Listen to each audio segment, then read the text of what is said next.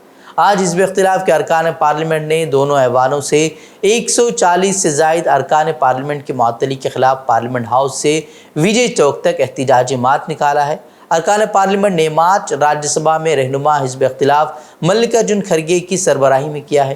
Opposition ارکان parliament کے ہاتھوں میں ایک بینر تھا جس پر یہ جمہوریت بچاؤ کا نعرہ جو ہے وہ لکھا ہوا تھا۔ کانگریس کے صدر ملکارجن کھڑگے نے کہا کہ وزیر اعظم نریندر مودی اور وزیر داخلہ امت شاہ پارلیمنٹ سے متعلق موضوعات پر ایوان کے باہر خطاب کر رہے ہیں، جو کہ استحقاق کی خلاف ورزی کا معاملہ ہے۔ انہوں نے کہا کہ ہم معطلی کے خلاف احتجاج کر رہے ہیں، حکومت اور مودی جی نہیں چاہتے ہیں کہ ایوان چلے۔ پارلیمنٹ ہاؤس میں بات کرتے، احمد آباد میں، اور ریڈیو میں، اب ٹی وی پر بات کرتے ہیں، لیکن صدن میں بات نہیں کرتے۔ یہ صدن کا امریادہ انہوں نے کیا، اور صدن میں آ کے جو باتیں بولنی تھی قانون کے مطابق، he should come and speak in the house first, Lok Sabha, Rajya Sabha. Instead of that, he was speaking outside. خیال ہے کہ ایوان میں حکومت سے جواب کا مطالبہ کرنے پر لوک سبھا اور راجیہ سبھا سے 143 ممبران پارلیمنٹ کو معطل کر دیا گیا ہے۔ یہ ایک ریکارڈ تعداد ہے جو کہ اس طریقے سے جو ہے معطل کر دی گئی ہے۔ ملک کے موجودہ حالات میں جہاں مذہب کے نام پر نفرت کا بازار گرم ہے، ہر طبقہ پریشان اور تشویش کے شکار ہے، خاص طور پر مسلمانوں کے خلاف حکمراں طبقے کے ذریعے اشتعال انگیزی فروغ دی جا رہی ہے، وہ ملک کی ہم آہنگی کے لیے مفید نہیں ہے۔ چنانچہ اس صورتحال سے ملک کا انصاف پسند طبقہ تشویش میں مبتلا ہے اور اس پر کھل کر اظہار بھی کر رہا ہے۔ ملک کی معروف قدیم اور سرگرم ملی تنظیم جمعیت المہند کے صدر مولانا ارشد مدنی نے بھی نفرت کے اس خطرناک ماحول پر اپنی تشویش کا اظہار کیا ہے۔ انہوں نے بابری مسجد، گیان واپی اور فلسطین کے مسئلے سمیت متعدد سماجی اور سیاسی مسائل پر کھل کر بات کی۔ میڈیا کے نمائندوں سے خصوصی گفتگو کرتے ہوئے مولانا مدنی نے کہا کہ صحافت کو جمہوریت کا چوتھا ستون کہا گیا ہے، اس لیے اب وقت آ گیا ہے کہ ملک کا پرنٹ اور الیکٹرانک میڈیا اپنا ایمانداری سے محاسبہ کرے اور اس بات کا جائزہ لے کہ پچھلے کچھ برسوں سے اس نے اپنے لیے جو لائن اختیار کی ہے کیا وہ صحیح ہے یا غلط ہے، کیا یہ لائن ملک کے مفاد میں ہے، یہ سوال انہوں نے کھڑا کیا۔ گیان واپی مسجد کو لے کر آئے حالیہ فیصلے پر پوچھے گئے سوال کے جواب میں بھی مولانا مدنی نے کہا کہ ہمیں سروے پر کوئی اعتراض نہیں ہے، ہمیں یقین ہے کہ اگر ایمانداری سے سروے ہوا تو وہاں سے کچھ بھی نہیں نکلے گا، لیکن اب جس طرح یہ نیا تنازع کھڑا ہو گیا ہے وہ 1991 میں عبادت گاہوں کے تحفظ پر پارلیمنٹ کے ذریعے لائے گئے قانون کے منافی ہے، جس میں واضح طور پر کہا گیا ہے کہ بابری مسجد کے علاوہ ایسی کسی بھی عبادت گاہ پر اب کوئی نیا تنازع نہیں کھڑا کیا جائے گا، جو کہ 1947 سے موجود ہے۔ آر ایس ایس نے ذات پر مبنی مردم شماری کے مطالبے کی حمایت نہیں کرنے کا اعلان کیا ہے اور کہا کہ اس طرح کے اقدام سے ملک میں سماجی عدم مساوات میں اضافہ ہوگا۔ آر ایس ایس کے سینئر عہدیداروں نے مہاراشٹر کی ریاستی اسمبلی اور کونسل دونوں میں مقتدرہ بھارتیہ جنتا پارٹی اور شیو سینا کے ایم ایل ایز کو تنظیم کے موقف کی وضاحت کی ہے۔ آر ایس ایس کے سینئر پرچارک اور ودر ریاست کے سربراہ شری دھر گاڈکے نے ایم ایل ایز کی میٹنگ میں کہا کہ ہمیں اس میں کوئی فائدہ نہیں بلکہ نقصان نظر آتا ہے، یہ عدم مساوات کی جڑ ہے اور اسے فروغ دینا درست نہیں ہے۔ آر ایس ایس کی جانب سے اس طرح کا بیان وزیر داخلہ امت شاہ کے گزشتہ ماہ کے اس تبصرے کے بعد سامنے آیا ہے کہ بہار حکومت کے اس طرح کی مردم شماری کرائے جانے کے پیش نظر بی جے پی ذات پر مبنی مردم شماری کی مخالفت نہیں کرتی ہے۔ قابل ذکر ہے کہ بہار کے ذات پر مبنی سروے کے نتائج جاری ہونے کے بعد وزیر اعظم نریندر مودی نے گزشتہ اکتوبر میں کہا تھا کہ اپوزیشن ذات پات کے نام پر ملک کو تقسیم کرنے کی کوشش کر رہی ہے۔ بی جے پی کے کئی لیڈروں کو بھی اپوزیشن جماعتوں کے ذات پر مبنی مردم شماری کے وعدوں پر تنقید کرتے ہوئے دیکھا گیا تھا۔ ناظرین، خبریں مزید اہم خبروں کے لیے آپ ہمارے ویب سائٹ www.fikrokhabar.com کی طرف رخ کر سکتے ہیں۔ ویڈیوز کے لیے ہمارے یوٹیوب چینل کو سبسکرائب کریں۔ تو ناظرین اجازت دیں، السلام علیکم ورحمۃ اللہ وبرکاتہ۔